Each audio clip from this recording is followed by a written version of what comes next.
నమస్తే అండి. నమస్తే. సో బై ఎలక్షన్స్ ఉన్నాయి కదా జూబ్లీహిల్స్ లో, ఎట్లుంది ప్రజలు ఎవరి వైపు ఉండే అవకాశం ఉంది, ఏ పార్టీ గెలిచే అవకాశం? అంతా బీజేపీ వైపే ఉన్నారు పబ్లిక్ అంతా. మొన్ననే చాలా బాధపడిపోయారు టీఆర్ఎస్ని ఎందుకు గెలిపించినాము ఇక్కడ కూడా జూబ్లీహిల్స్లో కూడా. ఆ టైంలోనే గెలిపిద్దాం అనుకున్నారు అందరూ. అదే గెలిపించడానికి ఈసారి అయితే బీజేపీనే గెలిపిద్దామని అనుకుంటున్నారు. మాగంటి గోపీనాథ్ పనితీరు కూడా బాగానే ఉందని చెప్పి చాలా మంది అనుకున్నారు కదా. అరెస్ట్ గురించి చాలా అంటే ఇక అప్పుడు ఈ చనిపోయిన ఆయన గురించి మనం అవన్నీ చెప్పొద్దులేండి. మళ్ళీ ఇప్పుడు ఆ బీజేపీ మనం ఎందుకంటే సెంట్రల్లో నుంచే చూసుకుంటుంటాము మోడీ గారి పనితీరుని బట్టి ఇక్కడ కూడా దాన్ని బట్టి మాగంటి వాళ్ళ వైఫ్ కి ఇస్తే సానుభూతి ఇవన్నీ వర్కౌట్ అవ్వడం కొద్దిగా ఉండొచ్చులే. ఈ పెద్దమ్మ తల్లి ఇష్యూ కూడా తెరపైకి తీసుకొచ్చి కావాలని రాజకీయం చేస్తారంటారా బీజేపీ కాంగ్రెస్ అనే టాక్ పబ్లిక్? అది అయితే మేమైతే పెద్దమ్మ తల్లి విగ్రహాన్ని వాళ్ళు కూలగొట్టినందుకే మేమైతే యాంటీగే కదా మొత్తము. దాని గురించి దానివల్ల ఇప్పుడు వెళ్ళి మేము కూడా పార్టిసిపేట్ చేసాం. ఓకే. సో బీజేపీ కాంగ్రెస్ కి ఉంటుందా, బీజేపీ బీఆర్ఎస్ కి ఉంటుందా పోటీ? బీజేపీ బీఆర్ఎస్ అంతేనా? కాంగ్రెస్ లేదా? కాంగ్రెస్ లేదు అసలు.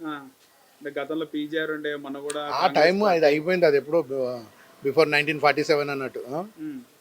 అప్పటికంటే ఆయన పీజీఆర్ ఆయన పేరును చూసి ఆయన అదే ఆయన బిహేవియర్ని చూసి ఆయన కూడా ఏమంత ఆయనది కూడా ఏమంత లేదు పబ్లిక్ లేదు. ఉన్నదంతా ఇప్పుడు బీజేపీ మోడీ అంటున్నారు. సెంట్రల్ కానీ స్టేట్ కానీ ఎక్కడైనా కానీ ఆయన ఎవరిని నిలబెడితే వాళ్ళకు వేసేద్దాం అన్నట్టు డిసైడ్ అయిపోతున్నారు. ఖచ్చితంగా గెలుస్తుంది సార్. జూబ్లీహిల్స్ లో బై ఎలక్షన్స్ రాబోతున్నాయి. ఎట్లా ఉంది? ఏ పార్టీ వైపు ఉన్నారు జూబ్లీహిల్స్ ప్రజలు? మీకు ఎట్లా అనిపిస్తుంది? ఎట్లా అనిపిస్తుంది? అక్కడ రూలింగ్ పార్టీ ఉంది, ఇక్కడ ఆపోజిషన్, రెండు స్ట్రాంగే ఉంటాయి. చెప్పలేం. మొత్తం అంటే రెండు స్ట్రాంగ్. బీజేపీ ఎట్లా ఉంది? బీజేపీ కష్టం. రెండింటి బీఆర్ఎస్ కాంగ్రెస్ రెండు. బీఆర్ఎస్ నుంచి ఎవరు అభ్యర్థి అయితే గెలిచే అవకాశం ఉంటుంది? ఎవరు? బీఆర్ఎస్ నుంచి ఆమె కదా మాగంటి మిస్సెస్ మాగంటి గోపీనాథ్ భార్య. ఆమె నుంచి గెలుస్తుందా చెప్పలేము. ఇక్కడ సానుభూతి వర్కౌట్ కావచ్చు. ఏంటి రెండు రూలింగ్ పార్టీ ఉన్నాయి, రెండు స్ట్రాంగ్ ఉన్నాయి. రెండు స్ట్రాంగ్ పై చెప్పలేము. కాంగ్రెస్ నుంచి ఎట్లుంది? కాంగ్రెస్ నుంచి ఎవరిని నిలబెడితే గెలిచే అవకాశం? కాంగ్రెస్ బాగానే ఉండదు. కాంగ్రెస్ బాగుండదు. ఎవరుండదా? మైనారిటీ ఓట్లు ఎక్కువనే కదా, 1,30,000 దాకా ఉన్నాయి కదా. కాంగ్రెస్ నుంచి మైనారిటీ నుంచి పెడితే గెలుస్తారా, లేకపోతే హిందూ అయినా ఓకేనా? హిందూ అయినా ఓకే. మైనారిటీ కాంగ్రెస్ వేస్తారంటారు? వేస్తారు. కాంగ్రెస్ వేస్తారు, బీఆర్ఎస్ వేస్తారు. బీఆర్ఎస్ కూడా ముస్లిమ్స్ వేస్తారు ఓట్లు? బీఆర్ఎస్కి వేస్తారు. బీఆర్ఎస్కి వేస్తారు. సో టఫ్ ఫైట్ ఉంటుంది ఇద్దరి మధ్యలో. టఫ్ ఉంటుంది. ఫైనల్ గా ఏ పార్టీకి ఎక్కువ గెలుపు అవకాశాలు ఉన్నాయి? బీజేపీ చెప్పలేము. బీఆర్ఎస్ కా కాంగ్రెస్ కా చెప్పలేము. తగ్గఫర్ ఉంటుంది. అన్న నమస్తే. జూబ్లీహిల్స్ కేనా బోరబండే? బోరబండలో ఇప్పుడు ఎలక్షన్స్, బై ఎలక్షన్స్ ఉన్నాయి కదా, ఎట్లుంది పరిస్థితి జూబ్లీహిల్స్ లో? ఎమ్మెల్యే మాగంటి గోపీనాథ్ గారు చనిపోయిన తర్వాత బై ఎలక్షన్స్ ఉన్నాయి. ఏ పార్టీ? కాంగ్రెసా, బీఆర్ఎస్ఆ, బీజేపీ? ఎవరి వైపు ఉన్నారు ప్రజలు? ఇప్పుడైతే కాంగ్రెస్ ఉంది ఇక్కడ. కాంగ్రెస్. ముస్లింలందరూ కాంగ్రెస్ వైపు ఉన్నారా? అవును, కాంగ్రెస్. ఎందుకు కాంగ్రెస్ కి సపోర్ట్ చేస్తున్నా, లేకపోతే ఇప్పుడైతే కాంగ్రెస్ ఉంది ఇక్కడ. కాంగ్రెస్. కానీ ఇంత ముందు వరకు 3 సార్లు కూడా బీఆర్ఎస్. ఇప్పుడు ఆయన లేడు కదా మాగంటి గోపీనాథ్, అందుకోసం మళ్ళీ బై ఎలక్షన్ లో వాళ్ళ భార్యకి, వాళ్ళ కుటుంబ సభ్యులకి ఇస్తే మంచిగా ఉంటది, గెలిచే అవకాశం అవును ఉంటది. వేరే క్యాండిడేట్ కి ఇస్తే? వేరే క్యాండిడేట్ అయితే కాంగ్రెస్. అంతే. బీఆర్ఎస్ లో మాగంటి కుటుంబ సభ్యులు, మాగంటి గోపీనాథ్ భార్యకి ఇస్తే బీఆర్ఎస్ గెలుస్తుంది. అవును. లేకపోతే కాంగ్రెస్. కాంగ్రెస్ లో ఎవరున్నారు? గట్టి అభ్యర్థులు ఎవరున్నారు కాంగ్రెస్ లో? కాంగ్రెస్ లో అజరుద్దీన్ ఉంది. అజరుద్దీన్ నాన్ లోకల్ అంటారు. అజరుద్దీన్ కడప. ఓకే అన్న నీరు కూడా వస్తుంది. రైట్. సిఎన్ రెడ్డి అంటారు. సిఎన్ రెడ్డి అయితే ఇప్పుడు కార్పొరేటర్ ఉన్నాడు కదా. పేరు మాజీ డిప్యూటీ మేయర్ బాబా ఫసదుద్దీన్. మైనారిటీలు కూడా చాలా మంది ఉన్నారు కాంగ్రెస్. అవును ఉన్నాడు. ఎవరికి ఇస్తే ఇప్పుడు సల్మాన్ ఖాన్ కూడా వచ్చిండు కదా. సల్మాన్ కొత్తాడు అవునా? ఎంఐఎంకి సల్మాన్ ఖాన్ ఆయన కూడా వచ్చిండు. ఎంఐఎం కాంగ్రెస్ ఒకటే కదా? అవునా ఒకటే. ఎప్పుడైనా ఎంఐఎం నుంచి అసదుద్దీన్ కానీ అక్బరుద్దీన్ కానీ వచ్చినా బోరబండకు కానీ ఏరియాకి ఎప్పుడైనా? వచ్చినారు. ఎప్పుడు వచ్చి లాస్ట్ టైం? నేనైతే 2009 కాదు, కాదు 14లో వచ్చినారు. 14లో వచ్చి అంతే. వాళ్ళు ఒక్కసారి వస్తే టర్న్ అయిపోతాయి ఓట్లు ఇట్లా ఏం కాదు అన్న, ఉంటుంది అంతే, ఎవరి ఇష్టం వాళ్ళదే. కాకపోతే మైనారిటీలు కాంగ్రెస్ వైపు ముందు నుంచి కూడా కాంగ్రెస్ అంటే పాజిటివ్ ఉంటుంది, ఫాస్ట్ ఉంటుంది. కేసీఆర్ కూడా అందుకే ఆయన కూడా ఉర్దూలో పెట్టుకుంటాడు కదా పార్టీ ఆఫీస్ పైన పేరు కానీ చేతికి కట్టుకుంటాడు. ఆయన కూడా అట్రాక్ట్ చేస్తారు కదా హిందీలో మాట్లాడటము. బీఆర్ఎస్ వైపు కూడా ఉంటారా మైనారిటీలు? ఉంటారు.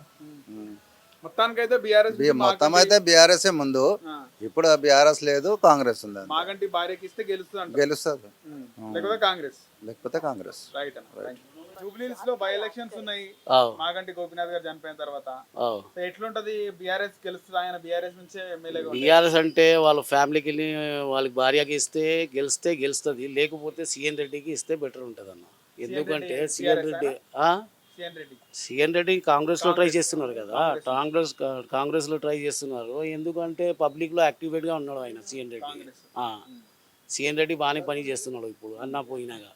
అంటే అంతకు ముందు కూడా నుంచి చేస్తూనే ఉన్నాడు ఆయన, ఇప్పుడు కూడా ఏంటంటే ఆయన చేస్తున్నారు. నవీన్ యాదవ్ కూడా బాగానే ఉన్నాడు, పర్వాలేదు. కానీ ఆయనకి ఏమో టికెట్ దొరుకుతుందా కాదా తెలియదు. సిఎన్ రెడ్డి కార్పొరేటర్ ఉండే ఆల్రెడీ. సిఎన్ రెడ్డికి ఇస్తే గెలుస్తాడు. కాంగ్రెస్ బీఆర్ఎస్ ఇద్దరిలో ఉంది. భార్యకి ఇస్తే గెలిచే అవకాశం ఉంది. అది ఎట్లా ఉంది అంటే ఆయన మంచి పని చేసినాడు కదా అన్న మాగంటి. మన ఏరియాలో మన కాన్స్టిట్యున్సీలో మంచి పని చేసిండు, పబ్లిక్లో ఉన్న వాళ్ళు మనిషి. ఆయన గెలుస్తాడు. ఇద్దరిలో ఉన్నది కాంగ్రెస్ బీఆర్ఎస్. మన సైడ్ సిఎన్ రెడ్డికి ఇస్తే కాంగ్రెస్ నుంచి అయినా గెలుస్తారు, లేకపోతే ఈయన భార్యకి ఇచ్చినంటే ఈయన గెలుస్తుంది. అట్లా జూబ్లీహిల్స్ లో బై ఎలక్షన్స్ ఉన్నాయి కదా, మాగంటి గోపీనాథ్ గారు ఎమ్మెల్యే గారు చనిపోయిన తర్వాత ఎట్లా ఉంది పరిస్థితి? ఇక్కడ బీఆర్ఎస్ బీజేపీ లేదా కాంగ్రెస్ ఏ పార్టీ గెలిచే అవకాశం? టీఆర్ఎస్ అయితే ఇక్కడ ఎక్కువ సపోర్ట్ ఎక్కువ ఉంటుంది ఇక్కడ, ఎందుకంటే ఇక్కడ గెలిచిన ఎమ్మెల్యే కాబట్టి గోపీనాథ్ అని 3 సార్లు గెలిచిన మంచిడండి ఆయన. బీఆర్ఎస్ లో ఎవరికి ఇచ్చినా గెలుస్తారా? ఏం చెప్పలేము, మరి అధికార పార్టీ కాంగ్రెస్ కదా ఉంది. మరి బీఆర్ఎస్ నుంచి మళ్ళీ ఎవరికి ఇస్తే గెలిచే అవకాశం ఉంటుంది? వాళ్ళ కుటుంబంలో ఎవరికైనా ఇస్తే గెలుతారేమో, వాళ్ళ భార్య కన్నా ఎవరికైనా గెలిచే అవకాశం. వేరే వాళ్ళకి ఇస్తే కష్టం, ఏమొచ్చి చెప్పలేము. కాంగ్రెస్ గెలిచే అవకాశం ఉంటుందా వేరే వాళ్ళకి ఇస్తే? వేరే వాళ్ళకి ఇస్తే ఎవరికి గెలచండి, ఎందుకంటే అధికార పార్టీ కదా. అధికార పార్టీ. కాంగ్రెస్ ఎవరు బలమైన నాయకులు అంటే ఎవరంతా? మాకేం తెలుస్తుంది అంత. బీఆర్ఎస్ అయితే ఎవరు ఇచ్చినా గెలుస్తారు, గెలిచే అవకాశం. లేకపోతే కాంగ్రెస్ రూలింగ్ పార్టీ అంతే. మాగంటి గోపీనాథ్ ఆయన గతంలో ఎమ్మెల్యేగా ఉండే, మనటి వరకు ఎమ్మెల్యేగా ఉండి 3 సార్లు ఏమో చేసి ఆయన మన చనిపోయాడు. సో బై ఎలక్షన్స్ వస్తుంది, వాతావరణం ఎట్లుంది జూబ్లీహిల్స్ లో? బై ఎలక్షన్ వాతావరణం ఏమైనా కనబడుతుందా? వాళ్ళ ఇంటి వరకు ఎవరికి ఇచ్చినా వచ్చే అవకాశం ఉంది. జూబ్లీహిల్స్ అంటే జూబ్లీహిల్స్ మాగంటి గోపీనాథ్ కుటుంబ సభ్యులకు ఎవరికి ఇచ్చినా ఓకే గెలుస్తారు, బీఆర్ఎస్ గెలుస్తుంది, లేకపోతే కష్టం అంటారు. కష్టం. హిట్ టీవీ యాప్, ఇందులో short news, live news, entertainment shows, movies, digital magazines తో పాటు మీ జిల్లా వార్తలను కూడా ఫ్రీగా చూడొచ్చు. ఇంకెందుకు ఆలస్యం, వెంటనే హిట్ టీవీ యాప్ ని డౌన్లోడ్ చేసుకుని ఫ్రీగా ఎంటర్టైన్మెంట్ పొందండి. Hit TV app. Hit TV app. Please download hit TV app. Hit TV app ని ఫ్రీగా డౌన్లోడ్ చేసుకుని ఎంజాయ్ చేయండి. మీకు నచ్చిన ఎంటర్టైన్మెంట్ కోసం హిట్ టీవీ యాప్ ని ఫ్రీగా డౌన్లోడ్ చేసుకుని ఎంజాయ్ చేయండి. హిట్ టీవీ యాప్ ని డౌన్లోడ్ చేసుకుని ఆస్వాదించండి, ఆశీర్వదించండి. ఇంతమంది సెలబ్రిటీలు హిట్ టీవీ యాప్ ని డౌన్లోడ్ చేసుకోండి అని చెప్తున్నారంటే ఎంత మంచి యాప్ ఆలోచించండి. అమెరికా అమెరికా అమెరికా అమెరికాలో చదవాలనుకునే వాళ్ళకి విశ్వసనీయమైన పేరు మన శౌర్య కన్సల్టెన్సీ. UK లో 1 year masters, UK లో 1 year masters, 2 years work permit up to 5 years visa. Contact Saurya Consultancy. Contact 89851 89851.